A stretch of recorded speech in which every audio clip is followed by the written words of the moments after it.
Au nom du Père et du Fils et du Saint-Esprit, Amen. la paix soit avec vous. Et avec votre esprit. Chers amis, frères et sœurs, je suis heureux de vous rejoindre en ce dimanche où je suis confiné comme vous, et je vous rejoins dans vos maisons pour prier avec vous à toutes vos intentions. C'est aujourd'hui le dimanche de la joie, car l'Église nous invite à la mi-carême à vraiment garder nos yeux fixés sur le matin de Pâques, dans l'espérance, dans la résurrection de Jésus. Nous prions bien sûr à toutes vos intentions personnelles, je m'unis à vous, à votre prière, mais nous prions aussi évidemment pour toutes les victimes de ce fameux virus horrible qui gagne du terrain tous les jours. Nous prions plus particulièrement pour ceux qui sont malades dans notre diocèse. Nous prions pour tous les soignants et nous vous rejoignons vraiment dans votre prière personnelle et familiale. Aujourd'hui, nous prions évidemment avec l'aveugle-né. Nous demandons au Seigneur cette grâce d'avoir les yeux de la foi, la lumière de la foi. Entrons dans la prière en recommandant toute notre humanité à la miséricorde de Dieu. Seigneur Jésus-Christ, venu réconcilier tous les hommes avec ton Père et notre Père, béni sois-tu, prends pitié de nous. Prends pitié de nous. Toi, le serviteur fidèle, devenu péché en ce monde, pour que nous soyons justifiés en toi, béni sois-tu, prends pitié de nous. Prends pitié de nous. Toi qui vis près du Père et nous attires vers lui dans l'unité de l'Esprit Saint, béni sois-tu, prends pitié de nous. Prends pitié de nous. Que Dieu Tout-Puissant et Père très bon nous fasse miséricorde, qu'il nous pardonne tous nos péchés et qu'il nous conduise à sa vie éternelle. Amen. Prions le Seigneur.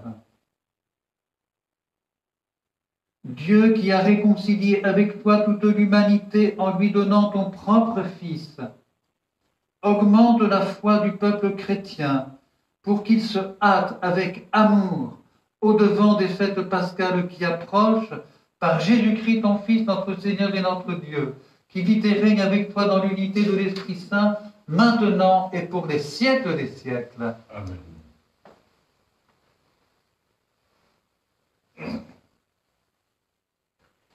Lecture du premier livre de Samuel.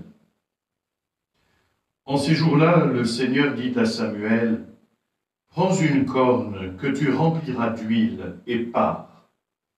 Je t'envoie auprès de Jessé de Bethléem, car j'ai vu parmi ses fils mon roi. » Lorsqu'ils arrivèrent, et que Samuel aperçut Eliab, il se dit, « Sûrement c'est lui le Messie, lui qui recevra l'onction du Seigneur. » Mais le Seigneur dit à Samuel, « Ne considère pas son apparence ni sa haute taille, car je l'ai écarté. Dieu ne regarde pas comme les hommes. Les hommes regardent l'apparence, mais le Seigneur regarde le cœur. » Jessé présenta ainsi à Samuel ses 7 fils, et Samuel lui dit, « Le Seigneur n'a choisi aucun de ceux-là. » Alors Samuel dit à Jessé, « N'as-tu pas d'autres garçons ?» Jessé répondit, « Il reste encore le plus jeune, il est en train de garder le troupeau. » Alors Samuel dit à Jessé, « Envoie-le chercher. Nous ne nous mettrons pas à table tant qu'il ne sera pas arrivé. » Jessé le fit donc venir. Le garçon était roux, il avait de beaux yeux, il était beau. Le Seigneur dit alors, « Lève-toi, donne-lui l'onction, c'est lui. » Samuel prit la corne pleine d'huile et lui donna l'onction au milieu de ses frères. L'Esprit du Seigneur s'empara de David à partir de ce jour-là. Parole du Seigneur. Nous rendons grâce à Dieu. Le Seigneur est mon berger, rien ne saurait me manquer. Le Seigneur est mon berger, rien ne saurait me manquer. Le Seigneur est mon berger, je ne manque de rien. Sur des prés d'herbes fraîches, il me fait reposer. Il me mène vers des eaux tranquilles et me fait revivre. Il me conduit par le juste chemin pour l'honneur de son nom. Le Seigneur est mon berger, rien ne saurait me manquer. Si je traverse les ravins de la mort, je ne crains aucun mal car tu es avec moi. Ton bâton me guide et me rassure. Tu prépares la table pour moi devant mes ennemis. Tu répands le parfum sur ma tête, ma coupe est débordante. Grâce et bonheur m'accompagnent tous les jours de ma vie. J'habiterai la maison du Seigneur pour la durée de mes jours. Le Seigneur est mon berger, rien ne saurait me manquer. Lecture de la lettre de saint Paul, apôtre aux Éphésiens. Frères, autrefois vous étiez ténèbres. Maintenant, dans le Seigneur, vous êtes lumière. Conduisez-vous comme des enfants de lumière. Or, la lumière a pour fruit tout ce qui est bonté, justice et vérité. Et sachez reconnaître ce qui est capable de plaire au Seigneur. Ne prenez aucune part aux activités des ténèbres. Elles ne produisent rien de bon. Démasquez-les plutôt. Ce que ces gens-là font en cachette, on a honte même d'en parler. Mais tout ce qui est démasqué est rendu manifeste par la lumière, et tout ce qui devient manifeste est lumière. C'est pourquoi l'on dit « Réveille-toi, ô toi qui dors, relève-toi d'entre les morts, et le Christ t'illuminera. » Parole du Seigneur, nous rendons grâce à Dieu. Gloire et louange à toi, Seigneur Jésus. Gloire et louange à toi, Seigneur Jésus. Moi, je suis la lumière du monde, dit le Seigneur. Celui qui me suit aura la lumière de la vie. Gloire et louange à toi, Seigneur Jésus.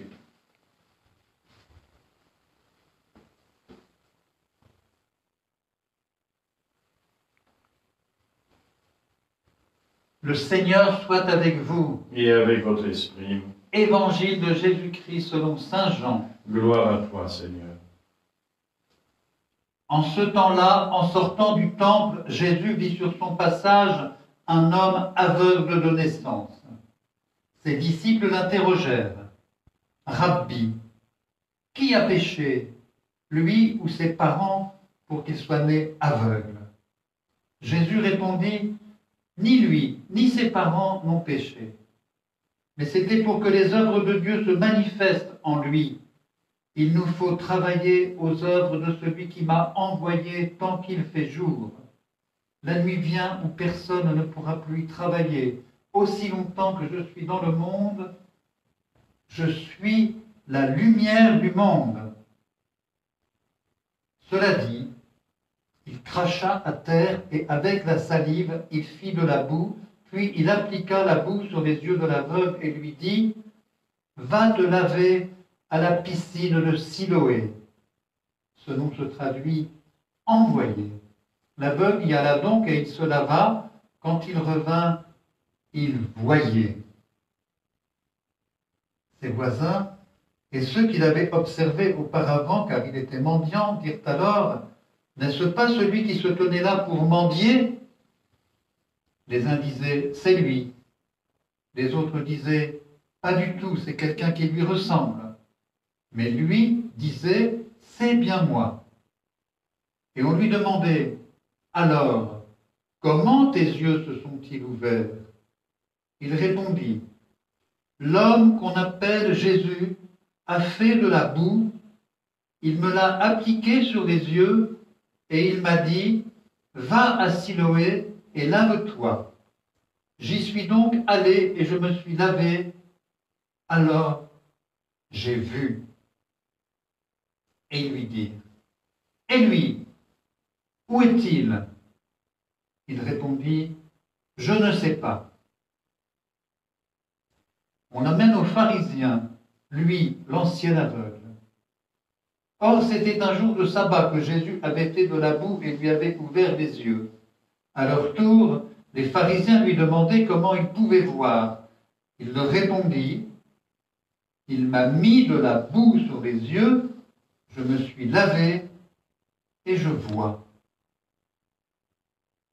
Parmi les pharisiens, certains disaient, « Cet homme-là n'est pas de Dieu puisqu'il n'observe pas le repos du sabbat. » D'autres disaient, « Comment un pécheur peut-il accomplir des signes pareils ?» Ainsi donc, ils étaient divisés. Alors il s'adresse de nouveau à l'aveugle. « Et toi, que dis-tu de lui puisqu'il t'a ouvert les yeux ?» Il dit, « C'est un prophète. » Or, les Juifs ne voulaient pas croire que cet homme avait été aveugle et que maintenant il pouvait voir.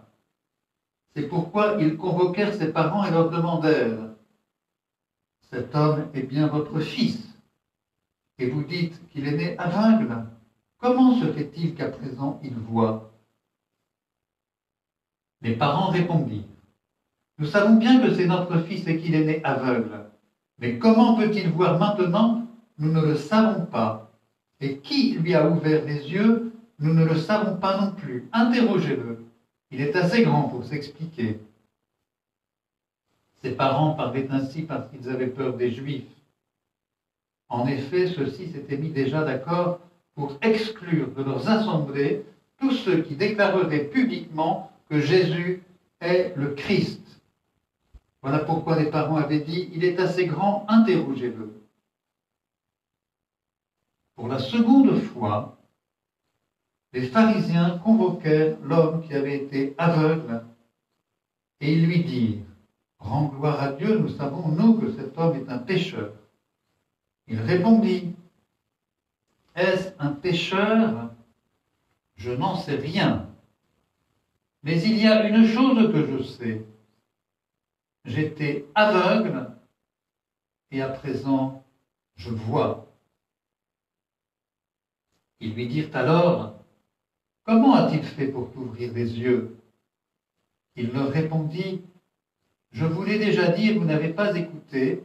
Pourquoi voulez-vous m'entendre encore une fois?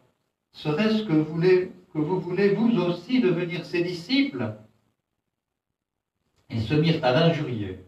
« C'est toi qui es son disciple. Nous, c'est de Moïse que nous sommes les disciples. Nous savons que Dieu a parlé à Moïse, mais celui-là, nous ne savons pas d'où il est. » L'homme leur répondit, « Voilà bien ce qui est étonnant. Vous ne savez pas d'où il est et pourtant il m'a ouvert les yeux. Dieu, nous le savons, n'exauce pas les pécheurs, mais si quelqu'un l'honore et fait sa volonté, il l'exauce. Jamais encore on n'avait entendu dire que quelqu'un ait ouvert les yeux à un aveugle de naissance.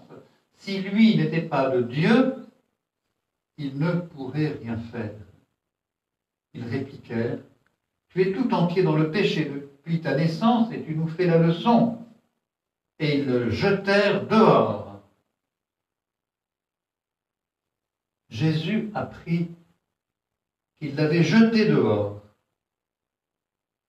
Il le retrouva et lui dit, « Crois-tu au Fils de l'homme ?» Il répondit, « Et qui est-il, Seigneur, pour que je croie en lui ?» Jésus lui dit, « Tu le vois, et c'est lui qui te parle. » Il dit, « Je crois, Seigneur. » Et il se prosterna devant lui. Jésus dit alors, « Je suis venu en ce monde pour rendre un jugement que ceux qui ne voient pas puissent voir et que ceux qui voient deviennent aveugles. » Parmi les pharisiens, ceux qui étaient avec lui entendirent ces paroles et lui dirent, « Serions-nous aveugles, nous aussi ?» Jésus leur répondit, « Si vous étiez aveugles, vous n'auriez pas de péché, mais du moment que vous dites « nous voyons », votre péché demeure. » Acclamons la parole de Dieu. Louange à toi, Seigneur Jésus.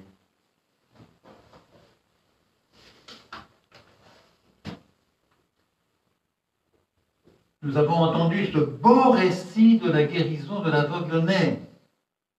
Depuis sa naissance, cet aveugle a toujours vécu dans les ténèbres, dans la nuit. Et Jésus le voit. Il le voit et il va le conduire à la vision de la lumière. Nous l'avons entendu, tout commence par un geste et une parole. Un geste. Jésus fait de la boue avec sa salive et il l'applique sur les yeux de l'aveugle. Geste étonnant, qui n'est pas sans rappeler celui de la création au commencement, quand Dieu créa l'homme. Une parole, Jésus lui dit, va te laver à la piscine de Siloé. L'aveugle obéit à la parole, il va se laver, et lorsqu'il revint, il voyait. Parole efficace, qui n'est pas sans rappeler celle du Créateur. Au commencement, Dieu dit que la lumière soit, et la lumière fut. Sur la parole du Fils de Dieu, l'aveugle est passé des ténèbres à la lumière. Chers amis, frères et sœurs, l'aveugle-né, c'est chacun de nous. C'est l'humanité de tous les temps. Et c'est aussi nous, collectivement, aujourd'hui frappés par une pandémie angoissante à l'échelle mondiale. L'aveugle-né, c'est chacun de nous. Et oui, nous sommes nés aveugles, c'est-à-dire incapables de voir Dieu. Nul n'a jamais vu Dieu, écrit saint Jean. Dieu est invisible, il est caché à nos yeux humains. Cet aveuglement est celui de notre condition humaine. L'aveugle-né, c'est aussi toute l'humanité qui, aujourd'hui, avance à tâtons vers un destin dont elle ne connaît pas d'autre issue que la mort. L'humanité fragile, vulnérable, misérable, humanité aveugle. Et Dieu la voit, comme Jésus voit l'aveugle-né. J'ai vu la misère de mon peuple, disait déjà Dieu à Moïse. Dieu voit notre humanité aveugle et il envoie son Fils bien-aimé. En Jésus, Dieu aime. En Jésus, Dieu guérit. En Jésus, Dieu sauve et donne à voir son mystère caché. Et l'aveugle le voit, mais il ne le reconnaît pas. Il ne voit pas Jésus avec les yeux de la foi. Il faudra tout un procès, tout un interrogatoire qui évoque celui de Jésus, bien sûr, pour qu'il entre dans la foi. L'aveugle-né, enfin, c'est nous. C'est nous aujourd'hui, collectivement, confinés dans nos maisons pour résister au virus qui nous attaque.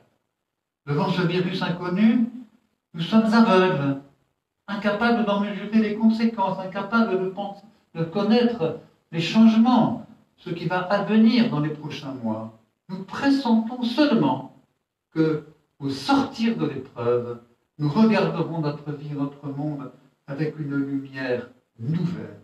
Mais aujourd'hui, nous ne le voyons pas et nous devons le reconnaître.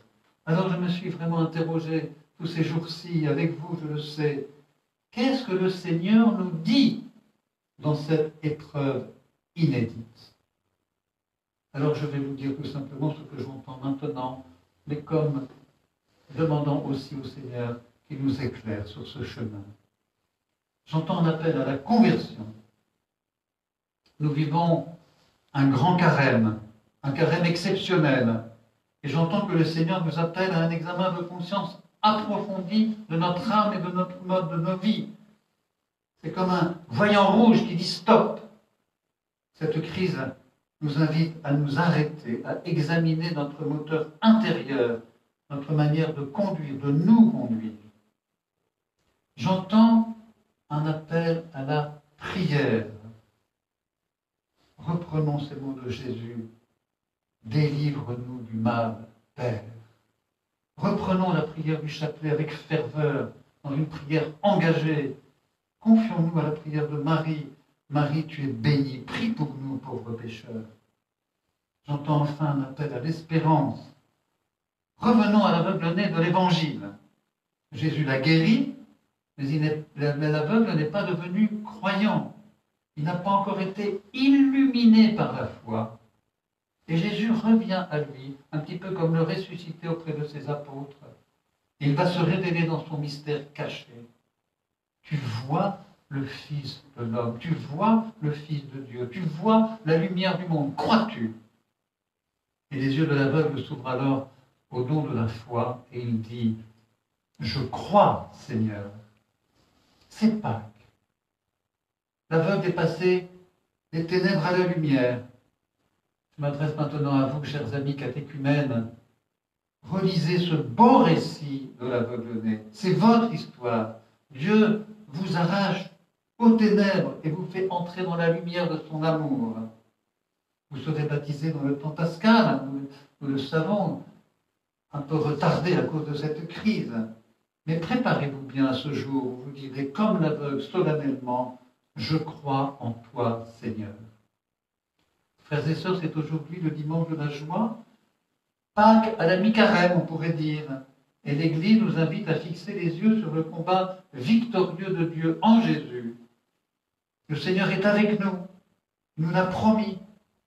De cette épreuve, nous sortirons transformés, illuminés par une lumière nouvelle. Nous savons, nous sommes plus que jamais appelés à témoigner de l'espérance que nous donne la foi en Jésus, Sauveur. C'est ma prière avec vous, frères et sœurs, ma prière pour vous et pour toute l'humanité. Amen.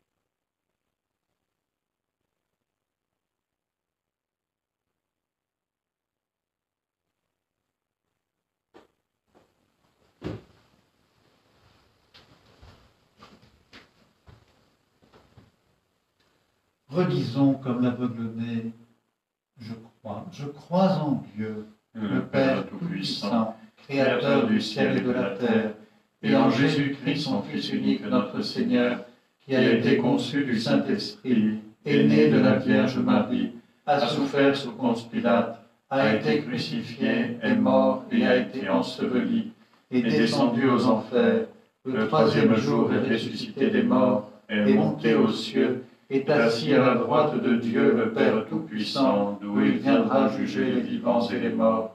Je crois en l'Esprit Saint, à la Sainte Église catholique, à la communion des saints, à la rémission des péchés, à la résurrection de la chair, à la vie éternelle. Amen. Et du fond du cœur, confions au Seigneur Jésus notre prière. Seigneur, tu es la lumière du monde. Dans la nuit du doute et de la peur qui étreint la terre entière, éclaire notre route, rends force et courage à tous ceux et celles qui luttent contre la maladie. Donne aux chercheurs la ténacité pour trouver le vaccin qui sauvera la vie de tant de nos semblables. Seigneur, écoute-nous. Seigneur, écoute-nous. Seigneur, tu ne regardes pas les apparences, mais tu regardes le cœur. Change notre regard, nos habitudes consuméristes, notre souci de paraître. Que l'épreuve mondiale que nous traversons nous donne soif d'un monde plus simple, plus vrai, plus intérieur. Seigneur, écoute-nous. Seigneur, écoute-nous. Seigneur, tu es le berger qui veille à ce que les brebis ne manquent de rien. Notre monde découvre qu'il est fragile et vulnérable, qu'il trouve en toi sa force et sa sécurité. Veille sur les soignants et tous les personnels de santé qui se dévouent sans compter. Seigneur, écoute-nous. Seigneur, écoute-nous. Seigneur, tu suscites la confiance et l'audace de la foi chez ceux qui écoutent ta parole. Nous te présentons toutes les intentions de prière qui nous sont confiées via le site internet du diocèse. Écoute le cri de ton peuple, Seigneur, qui est en Provence. Écoute ce cri en ces temps si difficiles pour tous. Seigneur, écoute-nous. Seigneur, écoute-nous. Seigneur Jésus, tu es la lumière du monde. Illumine nos pas, illumine les pas de notre humanité et exauce toutes nos prières. Nous te le demandons à toi, le vivant, pour les siècles des siècles. Amen. Chers amis, c'est le moment de la quête. Évidemment, vous ne la ferez pas au bénéfice de vos paroisses, puisque vous êtes chez vous. Pourtant, grâce à une application sur vos portables qui s'appelle La Quête, et dont vous trouverez tous les renseignements sur le site du diocèse, grâce à cette application, vous pouvez donner à votre paroisse. Parce que votre paroisse, votre communauté, elle a toujours des frais qui courent, des travaux qu'il faut payer, du chauffage, de l'électricité, du téléphone, et toutes ces charges. Eh bien, c'est la Quête qui les prend normalement en charge. Donc, merci de veiller à la vie matérielle de nos paroisses. C'est la seule ressource que nous avons. Si nous ne l'avons plus, nous ne pourrons plus faire face. Merci de donner pour vous, pour peut-être vos amis, ceux qui n'ont pas Internet et qui ne savent pas trop se débrouiller. Merci de veiller à la vie matérielle de nos paroisses, parce que c'est le support de notre vie spirituelle. C'est le lieu où notre famille se rassemble tous les dimanches. Et elle nous manque bien aujourd'hui, notre paroisse.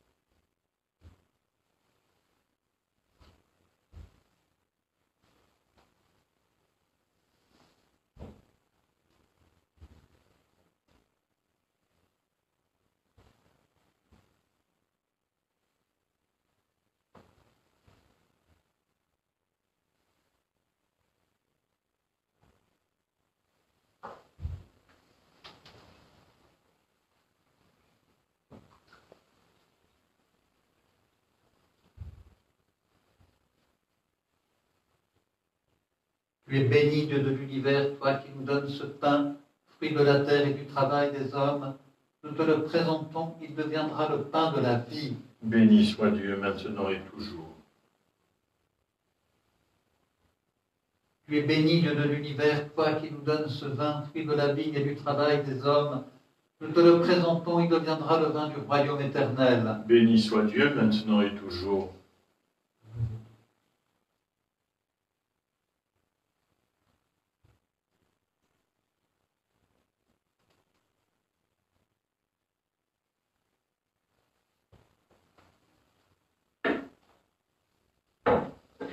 Prions ensemble au moment d'offrir ce sacrifice de toute l'Église. Pour la gloire de Dieu et le salut du monde.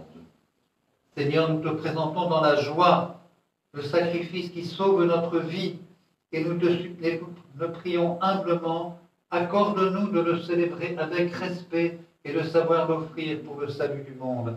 Par Jésus, le Christ notre Seigneur. Amen.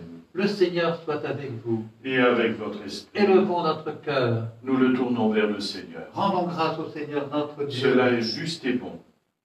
Vraiment, il est juste et bon de te rendre gloire, de t'offrir notre action de grâce toujours et en tout lieu, à toi, Père très saint, Dieu éternel et tout-puissant, par le Christ, ton Fils bien-aimé, notre Seigneur.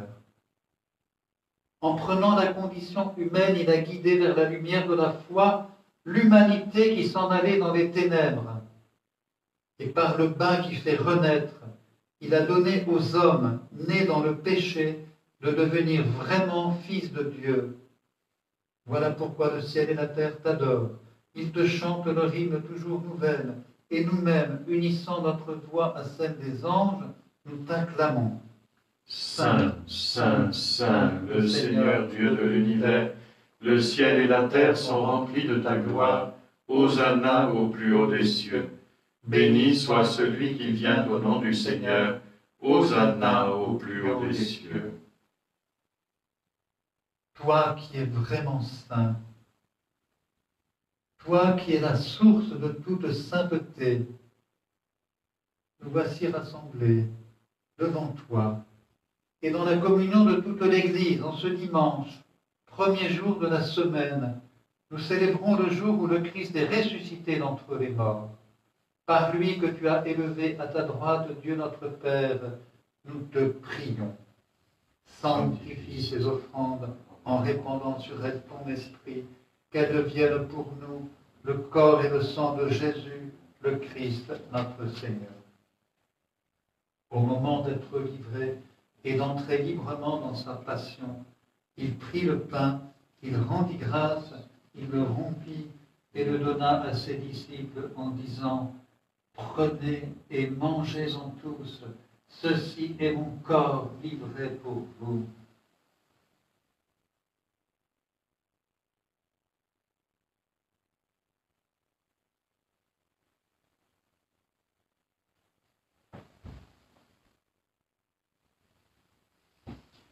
De même, à la fin du repas, il prit la coupe.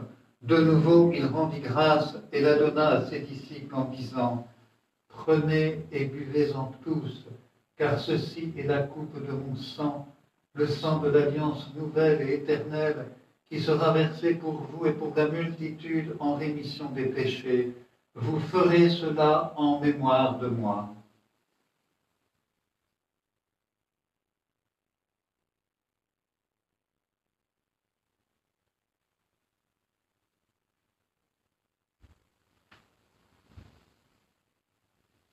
Il est grand le mystère de la foi. Nous proclamons ta mort, Seigneur Jésus.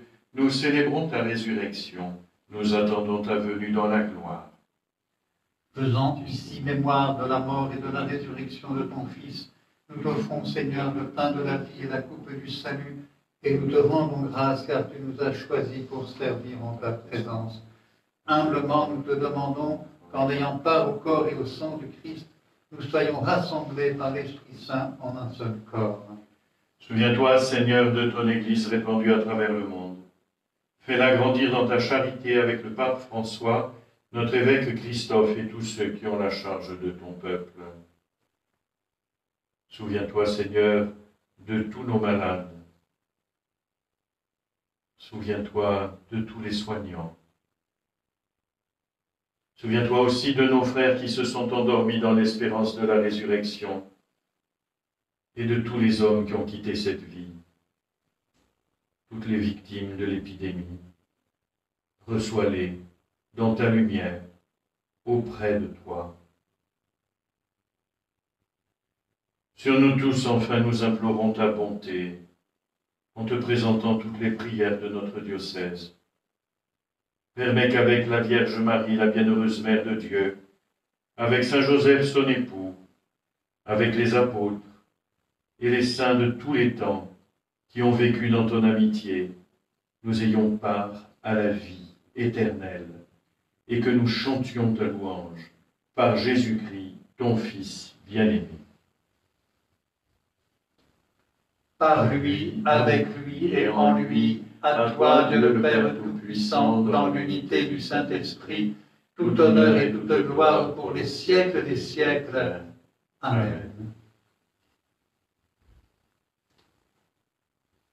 Unis dans le même esprit, osons dire « Délivre-nous du mal », osons dire cette prière que nous avons apprise de Jésus, notre Sauveur.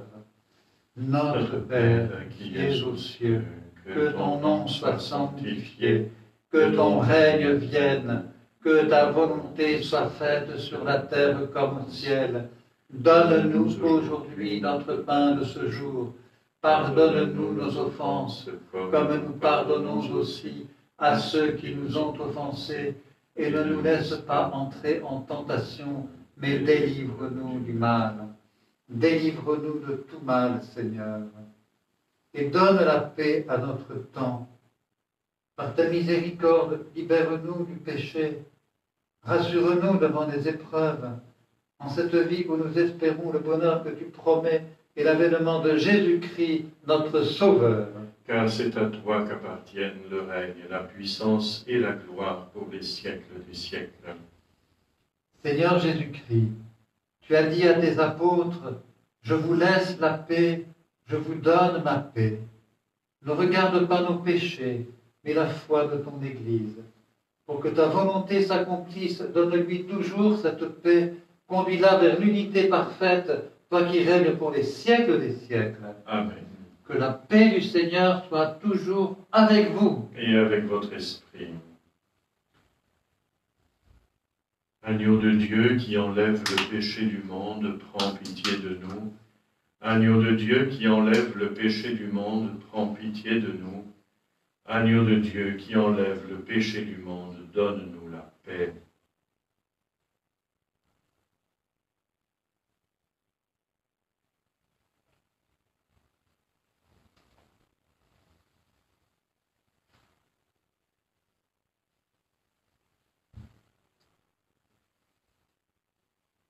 Heureux les invités au repas du Seigneur. Voici l'agneau de Dieu qui enlève le péché du monde.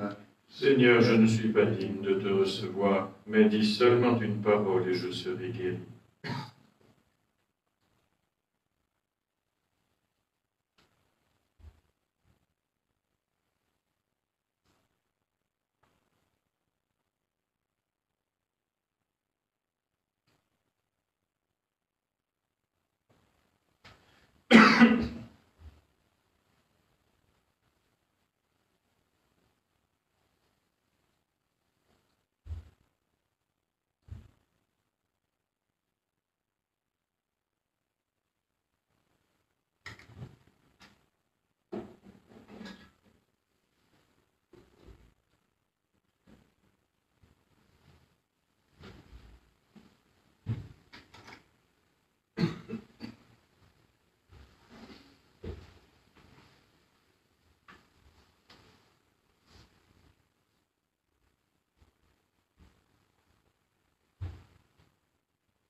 Le Seigneur a mis de la boue sur mes yeux, je me suis lavé, et maintenant je vois et je crois.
Prions encore le Seigneur.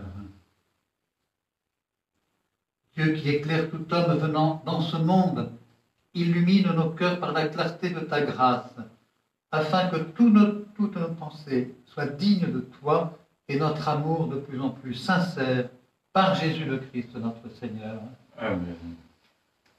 Voilà, je suis heureux de vous souhaiter encore un bon dimanche de la joie, les yeux fixés sur le matin de Pâques, dans l'espérance. Heureux d'avoir pu célébrer cette messe à l'oratoire, qui est aujourd'hui notre cathédrale, avec le Père Desplanches, le vicaire général, et puis Guillaume à la technique. Heureux de pouvoir vivre cette communion diocésaine autour du Seigneur, qui nous accompagne tous les jours, qui vous accompagne, qui vous rejoint dans vos maisons, qui vous rejoint dans vos pensées, dans votre prière. Alors voilà, les trois messages que j'entends de ce temps difficile. Eh bien, examinez votre moteur, qui est à l'arrêt d'une certaine façon. Donc c'est le moment d'examiner celui de votre âme, celui de votre conduite, celui de votre mode de vie. Priez, priez, priez, priez. Je crois que c'est vraiment aussi un appel. Nous avons du temps pour nous engager dans la prière. Et puis cap sur le matin de Pâques, en particulier avec tous les catéchumènes qui vont être baptisés dans le temps pascal. Voilà, je vous signale enfin une initiative, outre toutes celles que vous propose le diocèse, outre toutes celles que vous proposent vos paroisses, et je suis émerveillé de toutes les initiatives qui sont prises. Il y en a une qui est prise par les évêques de France pour cette semaine. Vous savez que nous fêtons mercredi prochain la fête de l'Annonciation. Je rappelle, 9 mois avant Noël, qui est la naissance du Sauveur. Et la conférence des évêques de France vous propose d'abord que dans toutes les églises du diocèse et de France, les cloches à 19h30 le mercredi 25 mars, fête de l'Annonciation, les cloches sonneront pendant 10 minutes. Et à cette occasion, eh bien, vous êtes invités à prier le chapelet dans vos maisons. Vous trouverez sur le site internet une manière d'animer cette prière du chapelet avec des intentions. Et puis, on vous invite aussi, et ça peut être un beau signe d'espérance et de lumière dans notre pays, d'allumer une bougie à chacune de vos fenêtres. Voilà, à chacune de vos fenêtres, allumez une bougie. Donc, je rappelle, mercredi 25 mars, 19h30, les cloches sonnent, nous prions le chapelet et nous allumons une bougie à notre fenêtre. Accueillons du fond du cœur la bénédiction du Seigneur pour toutes nos familles, pour nos malades, pour toutes les personnes qui souffrent aujourd'hui. Accueillons la bénédiction du Seigneur aussi pour que nous marchions dans la joie, dans l'espérance de Pâques. Le Seigneur soit avec vous. Et avec votre esprit. Et que Dieu Tout-Puissant vous bénisse, le Père, le Fils et le Saint-Esprit. Amen. Allez dans la paix du Christ. Nous rendons grâce à Et Dieu. tournons-nous vers la Vierge Marie, en particulier avec l'hospitalité Sainte-Marthe, qui s'occupe aujourd'hui dans nos diocèses des personnes malades, et puis le service évangélique des malades aussi. Voilà, prions vraiment avec ferveur aussi les aumôneries d'hôpitaux, et tous les soignants, nous les confions à Marie dans notre prière. Je vous salue Marie, pleine de grâce. Le Seigneur est avec vous. Vous êtes bénie entre toutes les femmes, et Jésus, le fruit de vos entrailles, est béni. Sainte Marie, Mère de Dieu, priez pour nous pauvres pécheurs, maintenant et à l'heure de notre mort. Amen.